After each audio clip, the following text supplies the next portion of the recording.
हरि ओम गणेशाय नमः। अतुलित बलधामं हेमशैलाभदेहं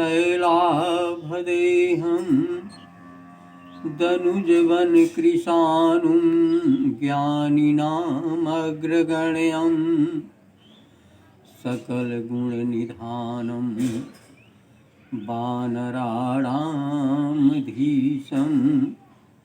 रघुपतिप्रियभक्तं वातजातं नमामि। आदरणीय बंधुओं, योग विज्ञान में एक आसन पर कम से कम 3 घंटा बैठने का विधान है। अगर आपका आसन सिद्ध हो जाता है, पद्मासन या सिद्ध आसन में आप 3-3 घंटे बैठने लगते हैं, तो जाकर के सुषुम्ना नाड़ी का मुख खुलेगा। यह नियम से प्रतिदिन करना होगा। ये नहीं कि एक दिन 2 घंटा बैठे, आधा घंटा बैठे और फिर आसन तोड़ दिए। जब आपका आसन दृढ़ हो जाएगा तो आपका मन टिक जाएगा, और मन तब तक से नहीं टिकेगा जब तक से ईड़ा और पिंगला नाड़ी को छोड़ करके मन सुषुम्ना नाड़ी में प्रवेश नहीं करेगा। प्राण का पुत्र मन कहा गया है। प्राण की हलचल के वजह से ही मन विक्षिप्त है, चित्त विक्षिप्त है। वैसे 5 प्रकार का चित्त है: निरुद्ध, एकाग्र, क्षिप्त, विक्षिप्त और मूढ़। 5 प्रकार के चित्त की स्थिति दी गई है। सब में जैसे तपस्या है तो तपस्या में भी कई प्रकार है, योग है तो योग में भी कई प्रकार है। क्रिया योग, हठ योग, राज योग, नाद योग, लय योग, भक्ति योग, ध्यान योग, नाना प्रकार के योग का जिक्र योग ग्रंथों में है। योग का ही जिक्र है।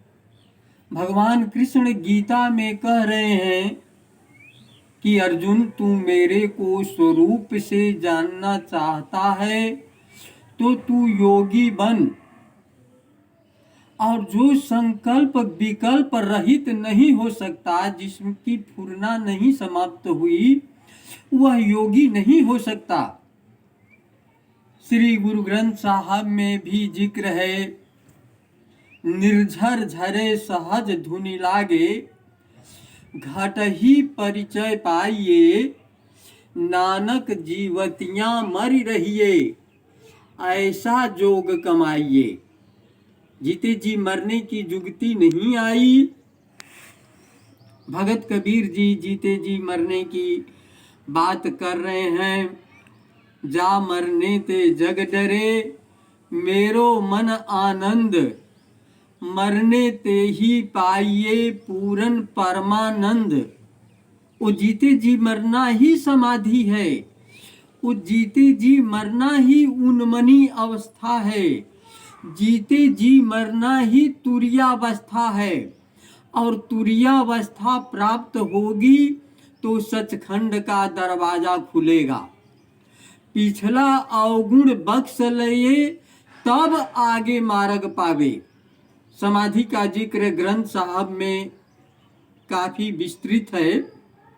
शून्य समाधि आप सर्वगुण निर्गुण निरंकार शून्य समाधि आप जिन सेविया तीन हर हर रूप समासी, वो हर का रूप हो गया। समाधि के बारे में जो जाना वो हर का रूप हो गया। अब उसमें आपके कमल चक्र खिलते हुए दिखाई देंगे। मूलाधार के अलग, स्वाधिष्ठान चक्र के अलग, मणिपुर चक्र के अलग, अनाहत चक्र के अलग, विशुद्धि चक्र के अलग और आज्ञा चक्र के अलग। सब कमल चक्रों के रंग हैं, सब पर देवता लोग बैठे हैं, सभी इंद्रियों के देवता लोग बैठे हुए हैं।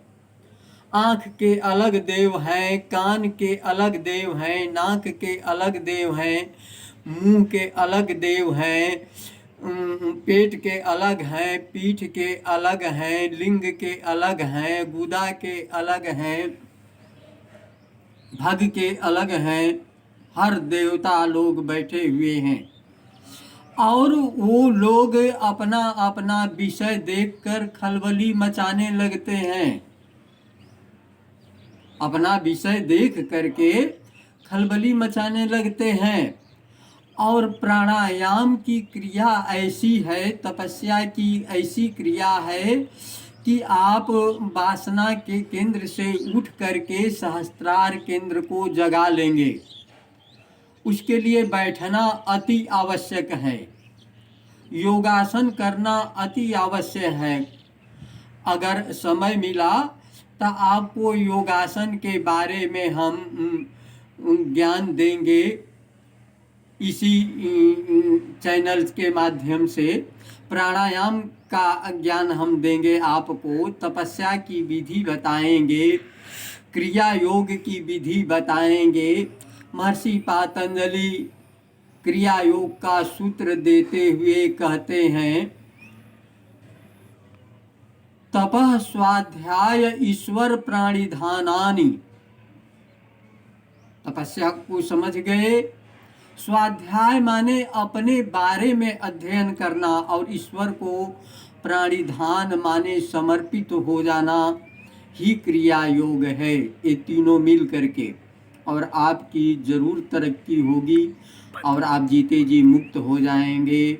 ओम शांति शांति शांति। आध्यात्मिक उन्नति के लिए, अपने आत्मोन्नति का द्वार खोलने के लिए इस वीडियो को जरूर देखें।